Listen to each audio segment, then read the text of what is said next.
Hello there. I am Rachael Lieck Bryce and a lead trainer for Alicia Ongaro's Real Pilates. And this is day 23 of your Pilates Advent calendar, which, is there a better one? I mean, Pilates Advent calendar, who knew? Thank you, Real Pilates family, for coming up with such a great idea. So I thought long and hard about what I might do for you all and what I could offer.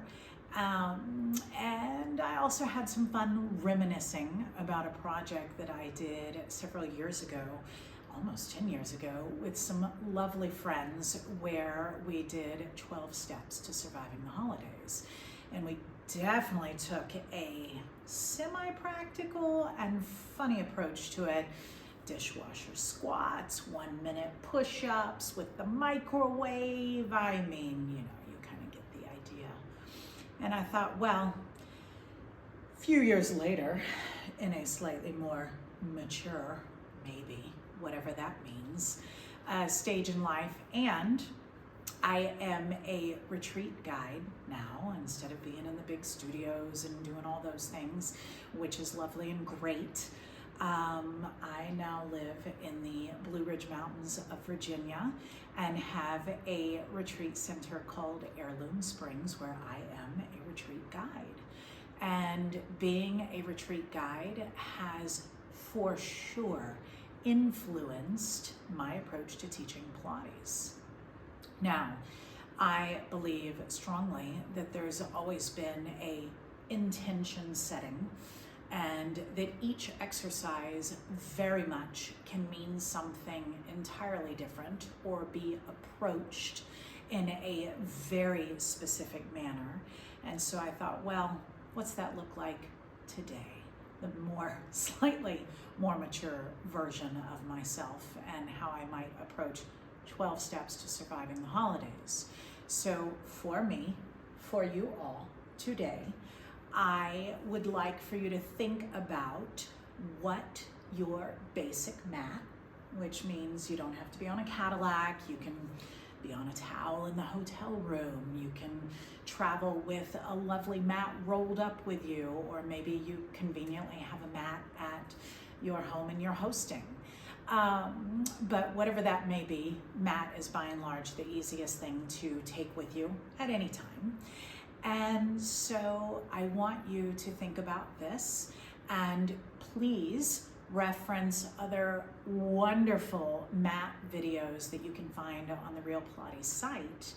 But think about them with this intention. So the slightly more mature intention, 12 steps to surviving the holidays. The first exercise, the 100. We know, we love it. We know it's a breathing exercise. And so I thought, well, we are just coming off a rather intense political time, if you will, and many households, mine included, politics might come up, and you might have family members or friends that feel very different than you do. And how can we sort of let that be at ease and not let that taint our experience for the holidays? So instead of thinking about all the great things that hopefully your body always thinks about, inner thighs, powerhouse, long arms, all the things, what if it was solely focused on your breath? Inhale. Exhale. Inhale. No, I don't wish to talk about politics. Exhale. Have you seen the latest movie? You can change the subject. You get my drift. The 100 for breathing. So good. Another thing that I often think about, especially personally, is cross-country road trips, long hours in the car, or hopefully you haven't had to sit the tarmac for too long. And so we take things like the roll-up, your next exercise in your beginner mat? What if we were fully focused on really trying to unwind that spine and work on that articulation? I mean, some spare beds leave much to be desired. So what if it was an intentional inhale, exhale, oh, my hamstrings really need to stretch after sitting in the car for 18 hours or whatever that might be. Use that during your intention for the roll-up. The next exercise is our single leg circle. Single leg circle is often the exercise that is really sort of, let's call it a love-hate relationship. And so what about those hip flexors and that being, problematic? And instead of approaching it from that's problematic and my hip flexors are screaming at me, it is my hip flexors are doing so much heavy lifting. I had to squat down to pick up my bag, or I had to squat down to get under the Christmas tree. I'm not sure what that might be, but anything that involves that, and then just knowing that that one leg circle is the magic to your hips being very happy. Rolling like a ball. Rolling like a ball is a great exercise to remind us of something super important during the holidays and quite frankly in life.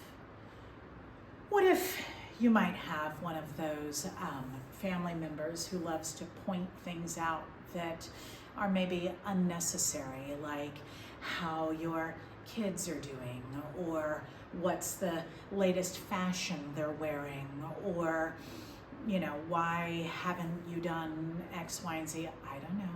I could just be making things up.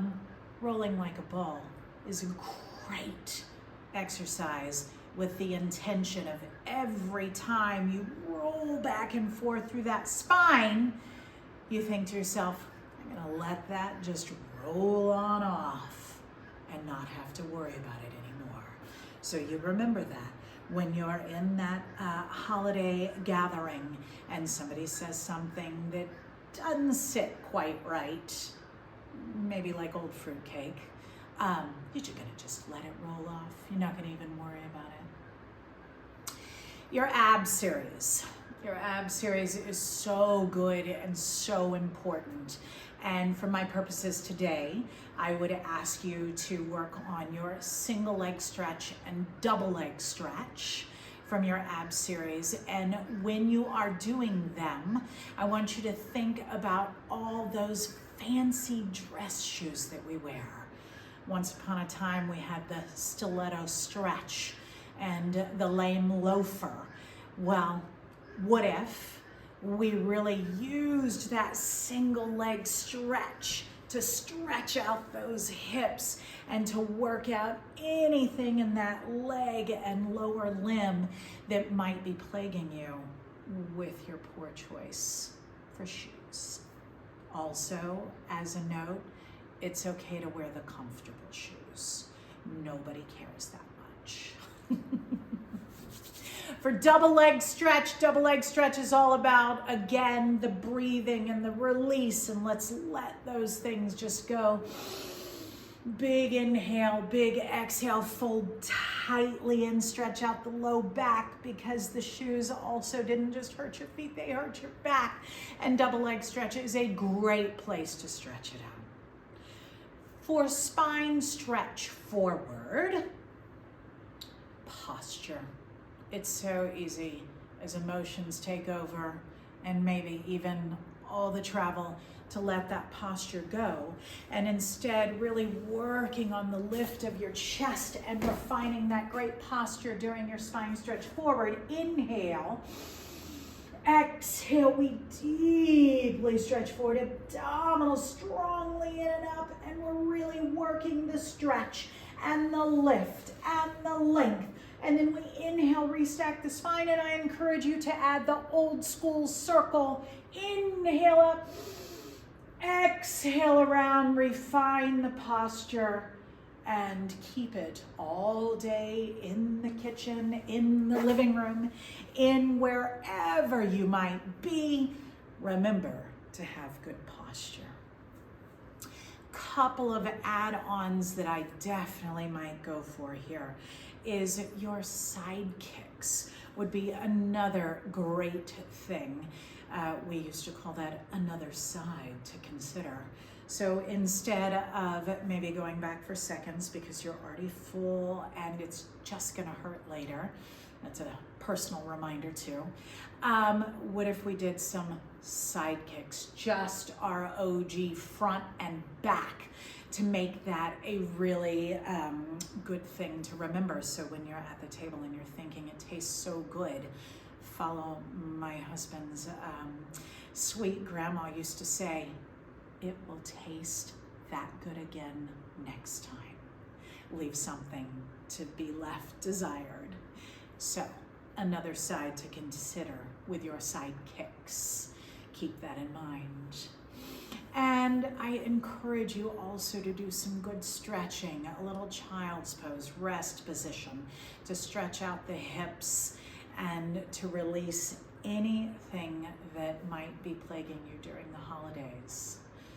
I know they're not always easy for everyone. And as much as we enjoy getting together and having those wonderful moments, try to hold on to those. Remember some of these steps for when you get into those sticky spots, and be real with your feelings, be real with your body, and be real with yourself. Happy holidays.